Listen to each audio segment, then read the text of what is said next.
একাদশ জাতীয় সংসদ নির্বাচনের মনোনয়নপত্র বাছাইয়ের শেষ দিনে চট্টগ্রাম ৯ আসনে জামায়াতের প্রার্থী ডাক্তার AKM ফজলুল হক সহ ১৫ জনের মনোনয়নপত্র বাতিল করা হয়েছে। বাংলাদেশ ও যুক্তরাষ্ট্রের দ্বৈত নাগরিকত্ব থাকায় জামায়াত প্রার্থীর মনোনয়নপত্র বাতিল করা হয়। এছাড়া শেষ দিনে চট্টগ্রাম ৮, ৯, ১০, ১৩, ১৪, ১৫ ও ১৬ আসনে আরও ১৫ জনের মনোনয়নপত্র বাতিল হয়। দ্বৈত ভোটার, যথাযথ দলীয় মনোনয়ন প্রদান না করা, ব্যাংক লোন, ১% ভোটারের সত্যতা না পাওয়া সহ বিভিন্ন অভিযোগে এসব মনোনয়ন বাতিল করা হয়েছে। চট্টগ্রামের ১৬টি সংসদীয় আসনে ১৪৩ জন মনোনয়নপত্র জমা দেন।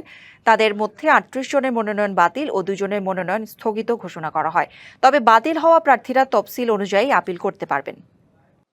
প্রার্থীগুলোর ভোটারদের সমর্থনের সপক্ষে যেগুলো তদন্তের বিষয় ছিল, সেখানে আমরা অনেক ক্ষেত্রে ম্যাক্সিমাম ক্ষেত্রেই পেয়েছি যে সেই ভোটারদের যাদেরকে তারা তালিকায় দিয়েছিল সেগুলো প্রায়ই আমরা মিথ্যা তথ্য পেয়েছি, সঠিক নয়। সেই ক্ষেত্রে সেগুলো এছাড়া হলফনামায় অনেক সময় অনেক প্রার্থী তারা বিভিন্ন তথ্য দেয়নি, সেগুলো আমাদেরকে বাতিল করতে হয়েছে। নতুন এবং ফিরে আসা গ্রাহকদের জন্য নগদে চলছে ক্যাশব্যাক সহ প্রতিদিন হাজারো উপহার জেতার সুযোগ। হবে আশা আর ফেরা, সারপ্রাইজ সেরা।